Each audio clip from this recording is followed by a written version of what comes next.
Shalom, selamat pagi anak-anakku semua, anak-anak PKBM Terang Bangsa. Terima kasih buat yang pagi hari ini kalian sudah meluangkan waktu untuk membuka channel PKBM Terang Bangsa. Kalian adalah anak-anak yang hebat, luar biasa ya, mencari Tuhan pagi-pagi. Kalian bisa like, bisa komen di situ untuk kita bisa ngerti juga siapa yang aktif di YouTube.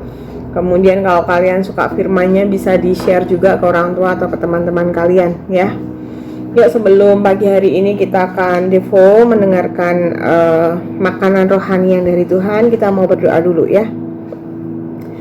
Selamat pagi Bapa, selamat pagi Tuhan Yesus, selamat pagi Roh Kudus. Terima kasih buat pimpinan Tuhan, penyertaan Tuhan sepanjang hari-hari yang boleh kami lalui hingga pada pagi hari ini.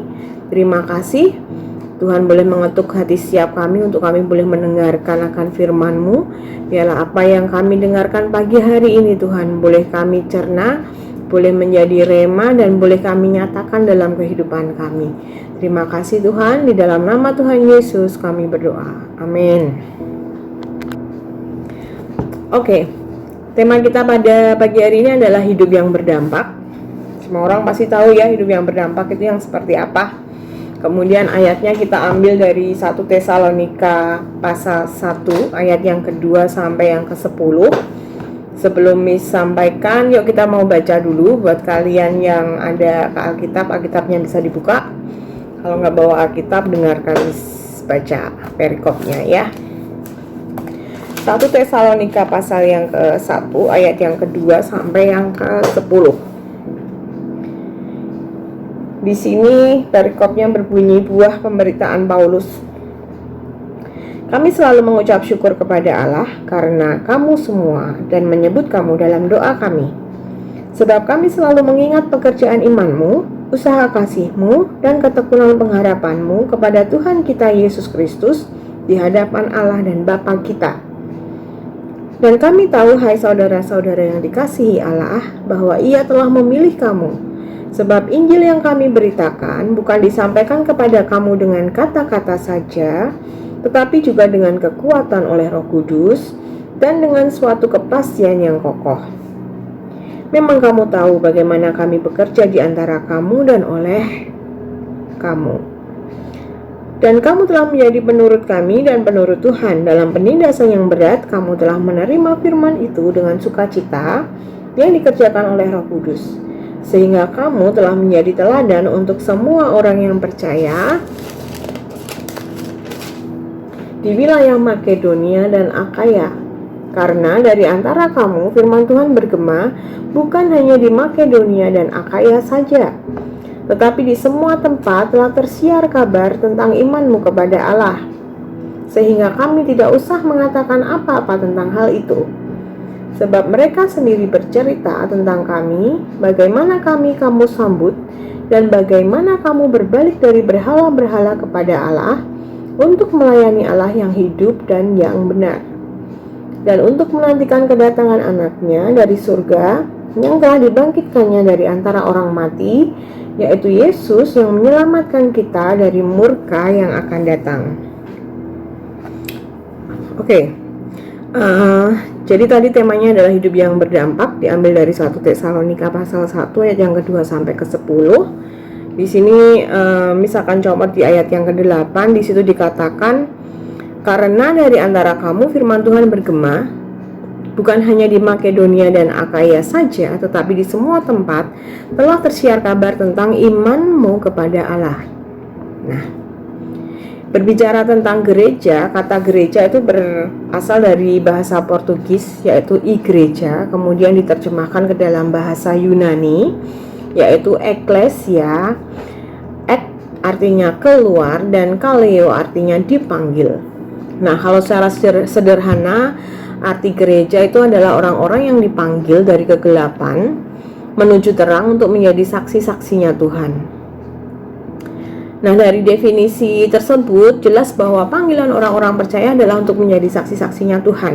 Nah, mereka ini bukan mereka saja ya, tapi kita juga ini sudah ditebus dari dosa menuju kehidupan baru dalam terang Tuhan untuk melakukan pekerjaannya Kita ini menjadi saksi Tuhan secara utuh dan menyeluruh ya. Jadi orang Kristen ini jadi saksi Tuhan secara utuh dan menyeluruh.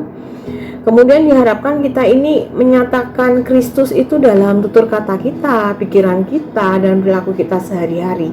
Sehingga orang melihat itu, wah ini anak Tuhan ini ya. Karena tutur katanya baik, pikirannya lurus, dan perilakunya juga cenderung baik. Yaitu tujuannya untuk apa? Tujuannya itu supaya nama Tuhan juga yang dimuliakan. Nah, sebagai anak Tuhan, kita harus sadar penuh bahwa kita punya tugas untuk menjadi saksi-saksinya Tuhan. Kemudian dimanapun kita berada ini, setiap perilaku kita ini menjadi cerminan bahwa kita ini anak Tuhan. Nah, jemaat di Tesalonika ini oleh Paulus disebut juga sebagai jemaat yang teladan, karena mereka ini bertumbuh dalam iman, pengharapan, dan kasih. Ya, orang-orang Kristen itu tiga kata tersebut nggak pernah lepas ya dari kita, yaitu bertumbuh dalam iman, pengharapan, dan kasih. Bahkan kata kasih itu yang kebanyakan orang jarang temukan di ada sih, cuman orang cenderung berpikir bahwa wah, orang Kristen itu salah satu ciri-cirinya adalah mereka punya kasih ya. Mereka tahu pengajaran mereka yang dimaksud di sini adalah jemaat di Tesalonika tadi. Mereka tahu pengajaran tentang kitab suci, mereka mengenal Tuhan, dan yang paling penting adalah mereka menyatakan semuanya itu dalam kehidupan nyata. Jadi nggak hanya sekedar teorinya, tapi mereka juga mengaplikasikannya dalam kehidupan nyata. Mereka tuh nggak hanya cakap dalam mendengarkan firman Tuhan, tetapi juga berhasil. Lihat nih ya, orang-orang di Tesalonika tadi, mereka juga berhasil mewujud nyatakan dalam kehidupan nyata. Jadi firman Tuhan yang mereka dengar itu mereka nyatakan dalam kehidupan nyata, dalam realita ya. Nah, di kehidupan tersebut mereka menjadi alat kesaksian yang paling komprehensif tentang karya Allah, satu kehidupan yang berdampak. Ada banyak persoalan dari jemaat di Tesalonika. Mereka bukan jemaat yang sempurna, karena nggak ada manusia yang sempurna ya. Kesempurnaan itu hanya milik Tuhan saja. Nah, meskipun mereka nggak sempurna dan ada banyak kekurangan, namun mereka terus belajar memperbaiki kualitas hidup beriman mereka, dan mereka bertumbuh dalam pengenalan akan Tuhan. Bayangkan ya, kualitas hidupnya mereka senantiasa perbaiki, senantiasa mereka koreksi untuk menjadi manusia yang jauh lebih baik lagi. Sehingga pengenalan akan Tuhan itu juga semakin bertumbuh hari lepas hari. Nah, anak-anakku, dari sini kita tahu bahwa iman itu timbul dari pendengaran akan firman Tuhan. Nah, kalian yang dengar-dengaran akan firman Tuhan, mau nggak mau itu nilai-nilai akan masuk dalam kehidupan kita. Oleh karena itu, jika kita ingin bertumbuh, pintu masuknya adalah kita bersedia mendengarkan firman Tuhan. Dengan begitu kita diubahkan dari waktu ke waktu, kita bisa merasakan kasih-Nya Tuhan. Tindakan kita secara otomatis akan disetir oleh Tuhan ya, secara auto berkelakuan baik, auto ingat Tuhan dalam setiap kehidupan kita. Kemudian kehendak Tuhan itu bisa dinyatakan sebagai panggilan hidup buat kita. Nah, dengan demikian hidup kita itu bisa saja jadi teladan dan inspirasi bagi orang lain ya. Karena siapa? Karena Tuhan yang sudah melayakkan kita, yang sudah bisa membentuk kita sehingga orang lain bisa melihat kita, kemudian menjadikan kita inspirasi dan teladan bagi mereka. Nah, itu adalah arti dari sebuah hidup yang berdampak ya. Mumpung kalian masih muda, waktunya masih panjang. Kalau misalnya ini bilang nih kayak penggaris itu panjangnya berapa senti, misalkan panjangnya 60 senti, kita masih ada di senti keberapa nih, sisanya masih berapa banyak.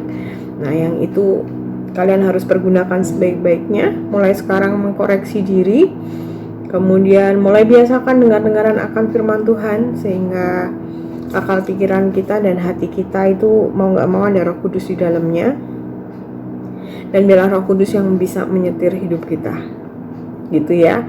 Kemudian efeknya adalah kita nanti bisa menjadi dampak buat orang lain. Nah, sebelum bisa menjadi dampak, hidup kita harus terlihat jauh lebih bagus, bisa menjadi contoh, bisa menjadi teladan bagi orang lain atau orang-orang yang di sekitar kita ya. Perbuatan baik sekecil apapun itu kalian bisa lakukan demi apa? Demi nama Tuhan yang dipermuliakan. Ya, kiranya pagi hari ini apa yang disampaikan bisa menjadi rema buat kalian semua, bisa diingat-ingat, menambah nilai-nilai kehidupan kalian ya. Yuk kita mau tutup dalam doa. Tuhan Yesus, terima kasih, Engkaulah kami yang luar biasa. Sungguh siapa kami tanpa Engkau Tuhan. Engkau yang melayakkan kami untuk kami bisa hidup di tengah-tengah dunia yang jahat ini. Buat kami memancarkan kasih Tuhan, buat orang-orang melihat bahwa kami ini adalah anak-anak Tuhan yang berharga di mata-Mu Tuhan. Terima kasih Tuhan sudah pilih kami untuk menjadi anak-Mu, menjadi anak-anak yang dipelihara Tuhan. Kami yakin, kami percaya rancangan Tuhan adalah yang terbaik untuk kami. Terima kasih Tuhan Yesus, di dalam nama-Mu kami berdoa, kami bersyukur. Amin. Amin. Thank you for watching. Sampai ketemu lagi di devotion hari berikutnya. Tuhan berkati.